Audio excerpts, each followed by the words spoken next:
আরে কি আর কমু দুঃখের কথা, আমি তো ভাবছিলাম যে হয়তো আমি একাই যে কিনা কুয়েত আইসা গেছি ফাইসা, কিন্তু না, এখন তো দেখি ভাই অনেকেই, আমার মতো অনেকেই কুয়েত আইসা ভীষণভাবে ফাইসা গেছে।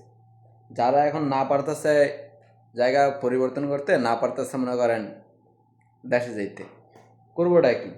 কারণ এত টাকা খরচ করে আইছে যে ওই টাকা উড়াইতে উড়াইতে মনে করেন অবস্থা খারাপ। আর কি যে কষ্টের মধ্যে আছে বলার মতো না, কারণ বইলেও বুঝাইতে পারবো না যে ভাই আমি এই অবস্থায় আছি। কিন্তু এরপরও বলবো ভাই, আপনারা যারা আমার মতো অনেক বিপদে আছেন, ফাইসা আছেন, একটু ধৈর্য ধরেন ভাই, ধৈর্য ধরে থাকেন। কারণ কি জানেন, কিছুদিন আগে একটা ভাইয়ের সাথে আমার অনলাইনে কথা হয়েছে।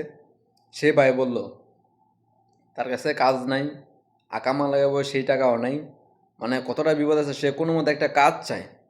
তার মানে বুঝেন, আপনারা আমরা বর্তমানে যে পরিস্থিতি আছে এই জায়গাতে আসতে অনেকে, হ্যাঁ, অনেকে পাগল হয়ে আছে যে হ্যাঁ ভাই একটা চাকরি হলেই হয় আপাতত এরকম।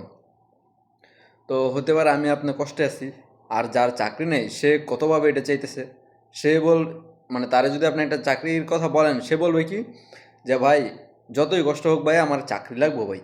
তার মানে বুঝেন যে আপনি যে জায়গায় আছেন, যে জায়গা নিয়ে সন্তুষ্ট না, ওই জায়গায় আরেকজন আসার জন্য কিন্তু পাগল হয়ে আছে।